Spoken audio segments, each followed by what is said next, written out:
Maximiliano Sarti, maestro de Pado Barrín, Nagomiero No Sonreír, boxeador de 69 kilos de la New Box, Osana Diurge, Cuba Box y Georgia 60 kilos Pado Barrín. Nada, mi gente, nos vamos para el torneo nacional femenino. Tenemos todavía 400 kilómetros. Ha sido un año muy difícil, pero ahora para mí va cómodo porque aquí tengo a Leonardo que está manejando. Después le toca a Sarti. Entonces, nada, un torneo a eliminación directa. Tenemos muchas cosas y muchos sueños por delante. Vamos a ver si se realizan. Nos hemos preparado muy bien.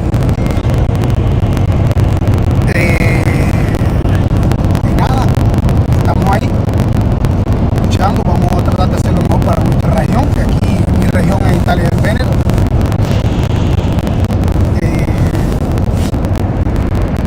Vamos con nuestro objetivo, ganar el podio, dar una medalla a casa. Si es la de oro, mejor. Del primero siempre se habla, los segundos se olvidan siempre. Después le vamos a ir contando. Esta es la primera directa, vamos a ver si se ve bien.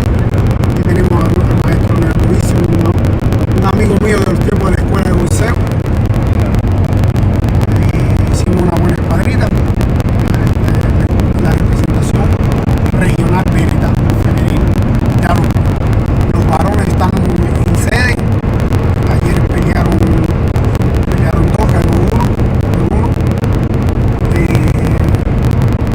Nada, los saludo.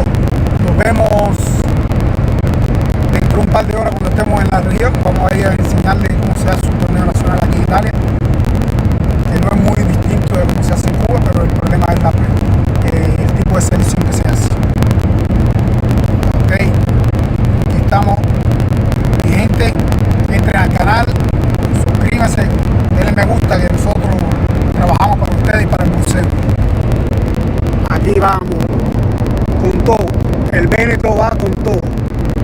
Nos saludamos, nos vemos. Fuerza Véneto, vamos, Esperi, vamos arriba, para la candela, para el fuego, todo el mundo.